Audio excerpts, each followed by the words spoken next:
12ನೇ ಶತಮಾನದ ಶರಣರ ವಚನಗಳು ಭಗವದ್ಗೀತೆಯಷ್ಟೇ ಶ್ರೇಷ್ಠವಾದವು.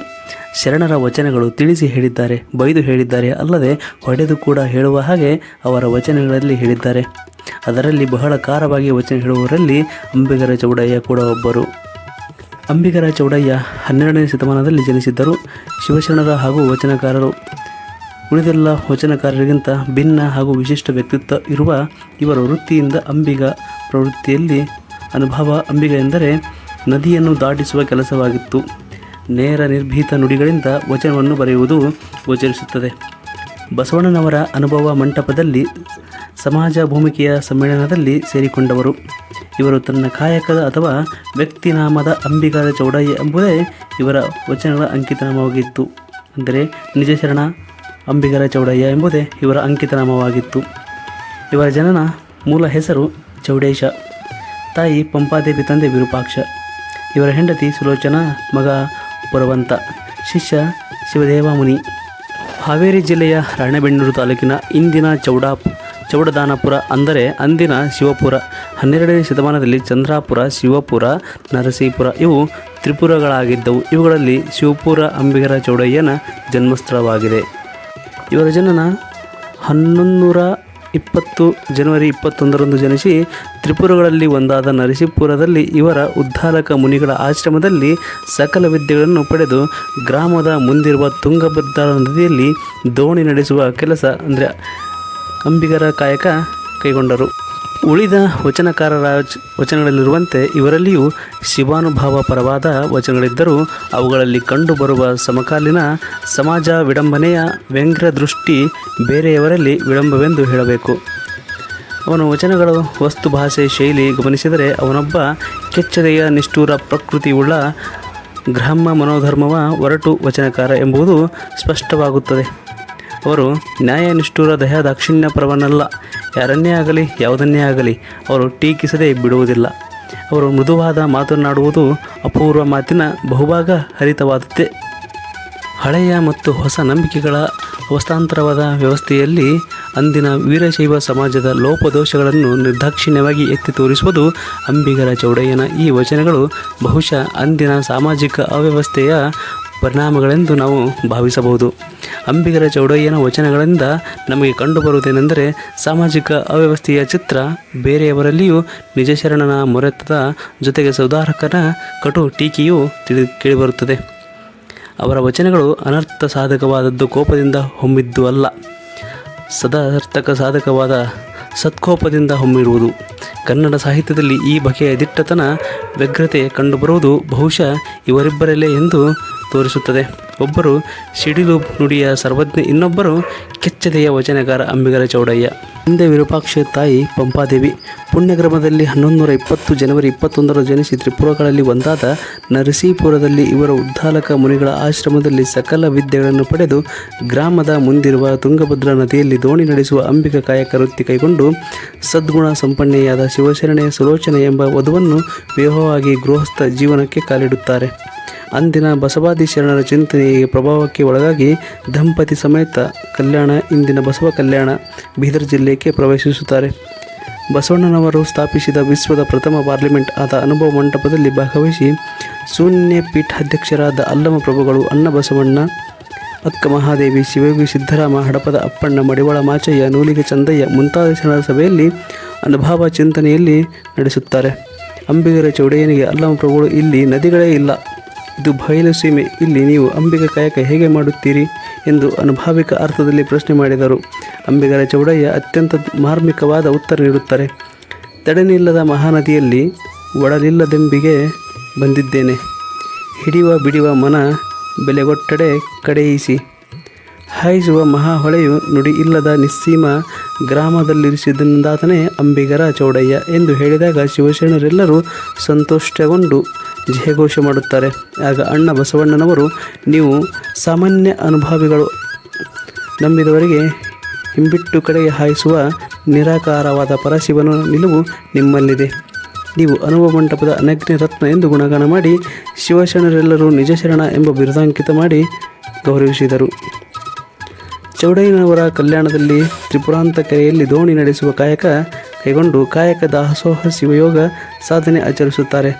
ಸಾವಿರ ಸಾವಿರ ವಚನಗಳನ್ನು ಬರೆದಿದ್ದರೆಂದು ತಿಳಿದು ಬರುತ್ತದೆ. ಆದರೆ ಕಲ್ಯಾಣದ ಕ್ರಾಂತಿಯಲ್ಲಿ ಎಲ್ಲವೂ ನಾಶವಾಗಿ ಕೇವಲ 333 ವಚನಗಳು ನಮಗೆ ದೊರೆತಿವೆ, ಅಥವಾ 330 ವಚನಗಳೆಂದು ಹೇಳುತ್ತಾರೆ ದೊರೆತಿವೆ. ಇನ್ನೂ ಹೆಚ್ಚಿನ ಸಂಶೋಧನೆಗಳು ಆಗಬೇಕಿದೆ.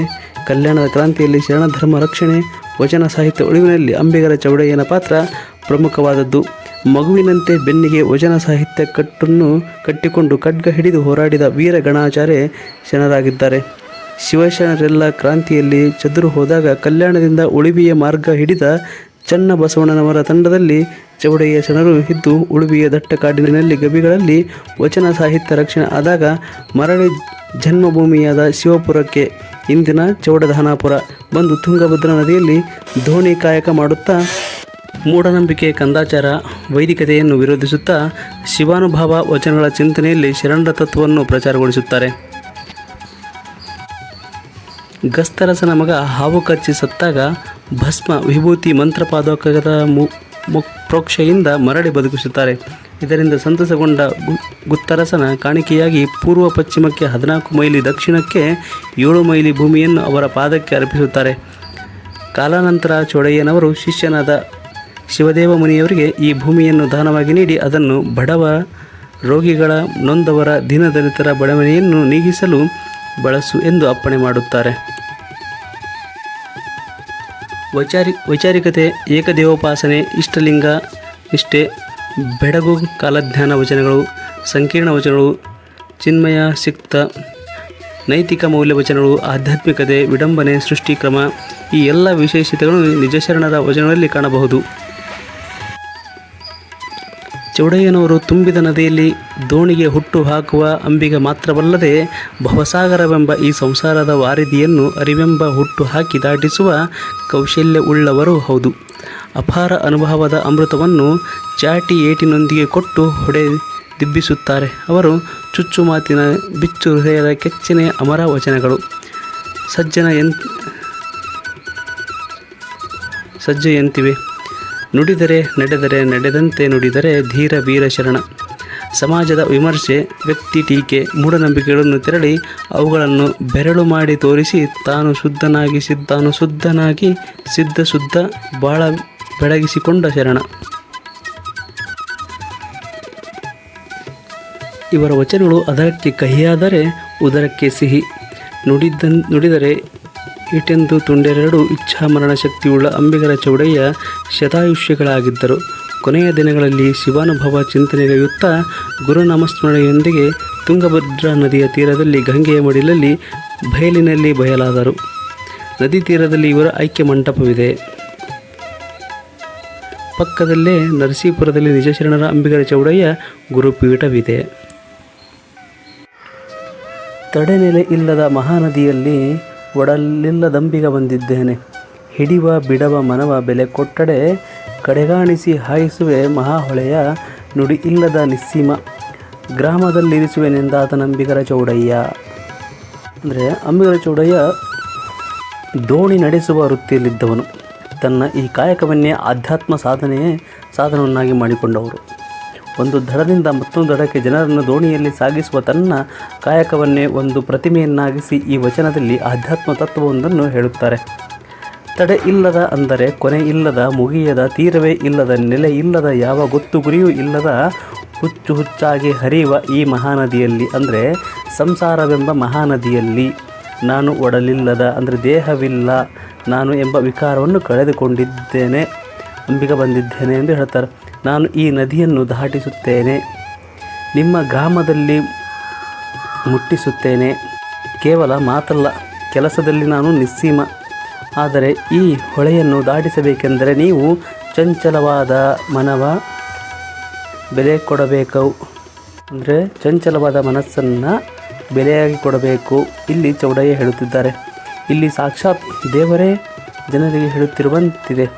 ಆ ದೇವರು ಅಂಬಿಗನು ಈ ನಡೆಯಿಲ್ಲದ ಮಹಾನದಿಯನ್ನು ದೋಣಿಯ ಮೂಲಕ ಹಾಯುತ್ತಿದ್ದಾನೆ. ಅವನು ಜನರನ್ನು ದಾಟಿಸುತ್ತಾನೆ.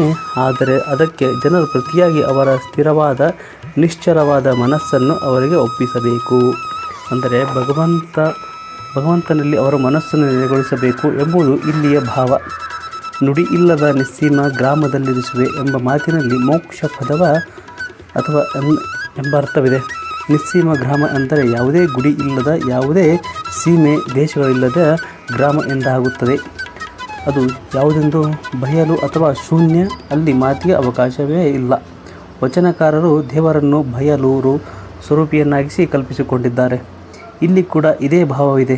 ಈ ಸಂಸಾರವೆಂಬ ಮಹಾನದಿಯನ್ನು ದಾಟಬೇಕಾದರೆ ಚಂಚಲ ಮನಸ್ಸನ್ನು ನಿಗ್ರಹಿಸಬೇಕು, ಭಗವಂತನಲ್ಲಿ ಅದು ಐಕ್ಯಗೊಳ್ಳಬೇಕು. ಆಗಷ್ಟೇ ಬಯಲು ಶೂನ್ಯ ಗೋಚರವಾಗಲು ಸಾಧ್ಯ ಎಂಬುದು ಇಲ್ಲಿಯ ತತ್ವ. ತನ್ನ ಕಾಯಕವನ್ನು ಅಂಬಿಗರ ಚೌಡೇನಿಯ ಆಧ್ಯಾತ್ಮಿಕ ಸಾಧನೆಯಲ್ಲಿ ಹೋಲಿಸಿ ಹೇಳುವುದು ಇಲ್ಲಿ ವಿಶೇಷವಾಗಿದೆ.